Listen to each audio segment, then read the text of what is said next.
Halo sahabat tani semuanya, dimanapun Anda berada. Di video kali ini saya akan menjelaskan bagaimana cara memanfaatkan media sosial untuk meminimalisir biaya produksi pertanian Anda semua. Di zaman sekarang, apa-apa selalu menggunakan media sosial. Entah itu informasi, kita mendapatkan informasi, bagaimana cara kita mengetahui harga pasar dan sebagainya, itu bisa didapatkan melalui media sosial tentunya. Nah, melihat kurangnya pengetahuan dari para petani mengenai pemanfaatan media sosial ini, jadi di video kali ini saya akan menjelaskan bagaimana cara memanfaatkan media sosial, apa aja sih yang dapat ditemukan di media sosial untuk meminimalkan biaya produksi pertanian. Tidak bisa dipungkiri dong ya, bahwa yang namanya biaya produksi itu mempengaruhi seberapa besar keuntungan yang akan kita dapatkan. Semakin banyak biaya produksi yang kita keluarkan, maka semakin sedikit juga keuntungan yang kita dapatkan. Sebaliknya, apabila kita bisa meminimalkan biaya produksi, maka semakin banyak juga keuntungan yang akan kita dapat. Untuk itu, saya akan ajarkan satu persatu apa saja yang bisa Anda minimalkan dalam usaha tani tentunya. Di mana cara ini tidak akan terlepas dari media sosial. Jadi langsung saja. Yang pertama, Anda semua harus berkelompok tani. Nah, banyak sekali manfaat yang akan kita dapatkan dalam mengikuti kelompok tani. Sebelum itu, kelompok tani juga sekarang bisa terdaftar atau kita bisa mendaftar kelompok tani melalui media sosial. Cara-caranya banyak sekali kita dapatkan melalui media sosial YouTube. Bagaimana tutorial cara kita mendaftar, apa syarat-syaratnya, dan banyak sebagainya informasi tersebut yang dapat kita cari melalui media sosial. Nah, selain itu keuntungan, apa aja sih keuntungan apabila kita mengikuti kelompok tani? Salah satunya yaitu kita mendapatkan lebih banyak informasi. Lebih banyak informasi yang kita dapat apabila mengikuti kelompok tani daripada kita tidak mengikuti sama sekali. Nah, misalnya bagaimana sih cara mengelola lahan kering seperti ini, saat cuaca hujan seperti apa, dan tak lain juga masih banyak hal-hal yang dapat kita ketahui melalui kelompok tani. Semisal lagi harga pasar produksi dan harga pupuk dan lain-lainnya. Selain itu, keuntungan lain yang dapat kita dapatkan apabila mengikuti kelompok tani yaitu kita dapat mendapatkan subsidi pupuk dari pemerintah meskipun itu tidak 100%. Dan ada lagi manfaatnya, semisal kita mengikuti kelompok tani nih, kita bisa secara bersama-sama seluruh anggota kelompok tani tersebut, misalnya untuk akan mengatasi hama tikus. Nah, di situ kan mesti akan membutuhkan seperti bahan, alat yang akan digunakan. Nah, apabila kita melakukan bersama-sama, itu akan lebih efisien waktu, tentunya lebih efisien lebih meminimalkan biaya yang akan kita keluarkan karena kita melakukannya secara bersama-sama. Nah, jadi jangan lupa jangan sampai enggak para petani sekarang untuk terdaftar menjadi kelompok tani. Yang kedua yaitu ganti pestisida dan pupuk kimia dengan pupuk organik. Nah, tentunya yang sahabat tani semua pertama kali pikirkan adalah bagaimana cara membuat pupuk organik. Nah, di sini banyak sekali sudah tutorial bagaimana cara membuat pupuk organik, bagaimana seberapa sih kapasitas yang digunakan untuk tiap tanaman, jenis tanaman, dan sesuai penyakit tanaman tersebut gitu. Lalu dengan adanya pupuk organik juga lebih murah tentunya karena kita menggunakan bahan-bahan nabati sebagai bahan untuk pembuatan pupuk organik, misalnya abu siam, lalu seperti sampah-sampah organik seperti itu bisa digunakan. Nah, para petani semua, sahabat tani di sini bisa memanfaatkan media sosial seperti YouTube atau website untuk mencari cara bagaimana pembuatan pupuk organik. Nah, apabila para sahabat tani masih kebingungan karena kita belajar sendiri dengan melalui media sosial, sahabat tani semua bisa memanfaatkan atau kita bisa bertanya kepada teman-teman penyuluh pertanian, entah itu di tingkat desa atau di tingkat kecamatan, yang tiap kecamatan tentunya mempunyai balai pertanian. Yang ketiga yaitu gunakan agensi hayati. Sahabat tani semua, apa sih agensi hayati itu? Jadi di tiap lahan atau tiap tanah itu tentunya di dalamnya terdapat organisme atau mikroorganisme bakteri, di mana mikroorganisme bakteri itu akan bermanfaat sekali untuk menyuburkan tanaman dan menyuburkan tanah itu sendiri.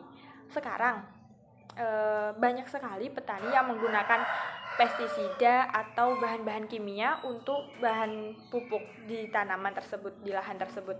Nah, bahan kimia itu akan mengurangi mikroorganisme bakteri di dalam tanah, sehingga tanah itu kesuburannya semakin menurun. Jadi kita perlu yang namanya menambahkan agensi hayati. Bagaimana sih cara menambahkan dan apa sih bahan atau produk yang mengandung mikroorganisme bakteri ini? Nah, nggak terlepas lagi nih dari media sosial. Jadi teman-teman sahabat tani semua bisa cari informasi tersebut melalui media sosial.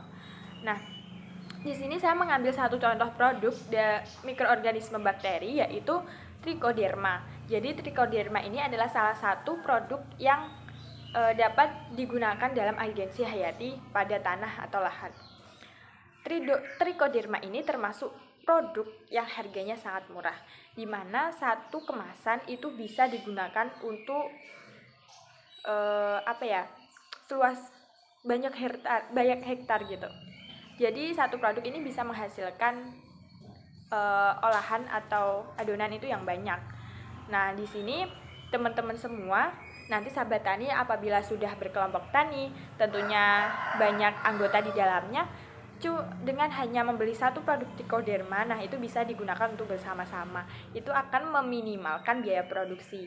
Jadi dengan diadakannya Trichoderma ini akan menambahkan mikroorganisme bakteri dalam tanah, sehingga tanah juga tingkat kesuburannya akan semakin tinggi.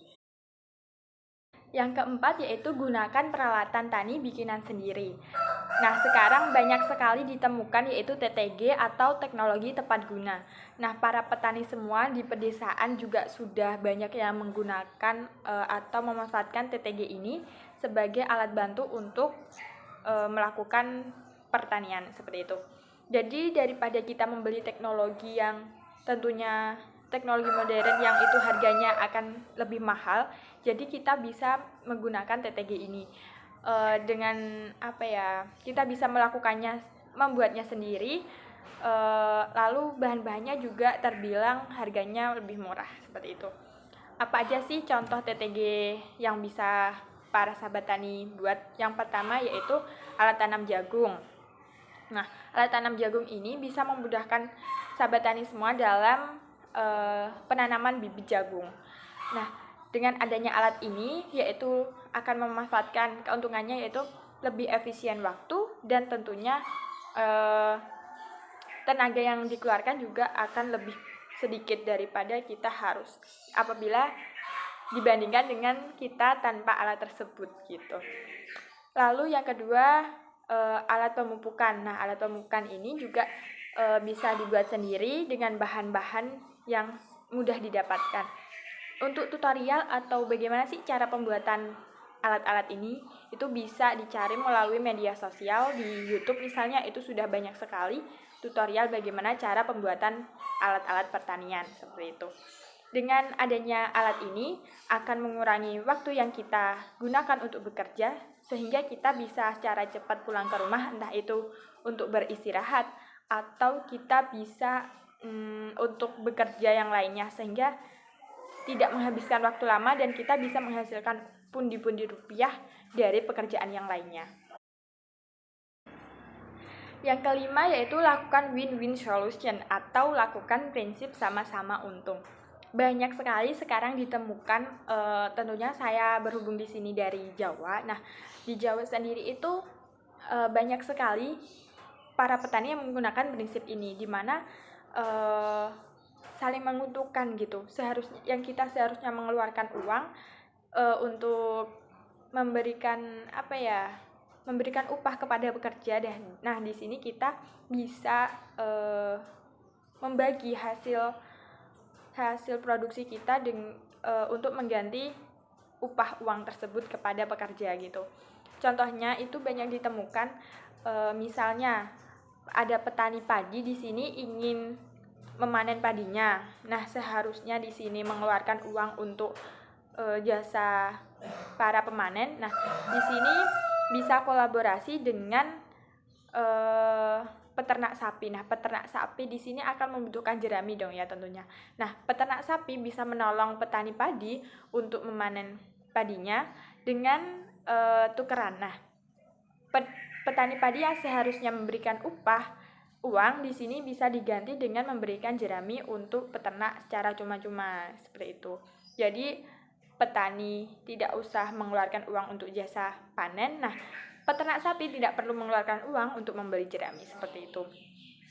Lalu ada juga contoh lain di sini apabila ada petani cabai misalnya, itu mempunyai luas lahan berapa hektar. Nah, di sini seharusnya juga mengeluarkan uang upah banyak untuk para pekerja untuk panen cabai. Nah, di sini bisa dilakukan pembagian berapa persen untuk para pemanen cabainya. Jadi kita memberikan upahnya tidak dalam bentuk uang, namun memberikan upahnya dalam bentuk pembagian hasil produksinya seperti itu. Itu akan meminimalkan pengeluaran kita dalam mengelola produksi lahan. Yang keenam yaitu terus berkoordinasi dengan penyuluh pertanian.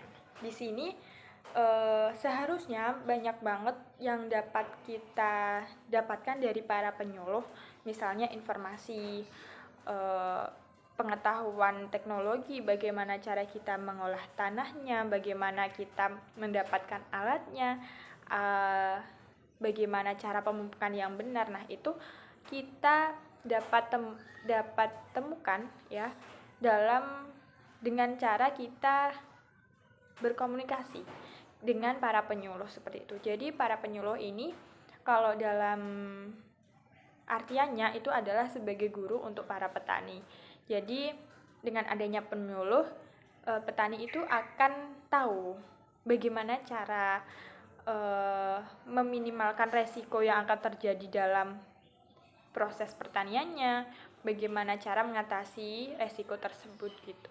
Jadi banyak sekali jasa tentunya yang dapat kita dapatkan atau ilmu yang dapat kita dapatkan melalui para penyuluh tersebut. Untuk seperti tadi, bagaimana cara kita mendapatkan link tutorial, bagaimana cara mendapatkan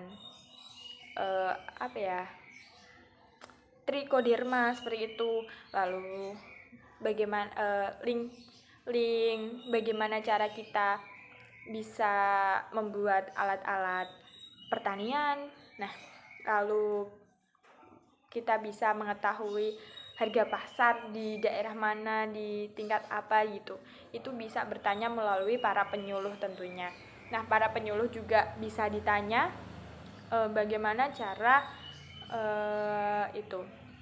memanfaatkan media sosial untuk meningkatkan hasil produksi pertanian, dan juga memanfaatkan media sosial ini untuk mengetahui bagaimana cara meminimalkan biaya produksi dan tentunya akan meningkatkan keuntungannya para petani semua.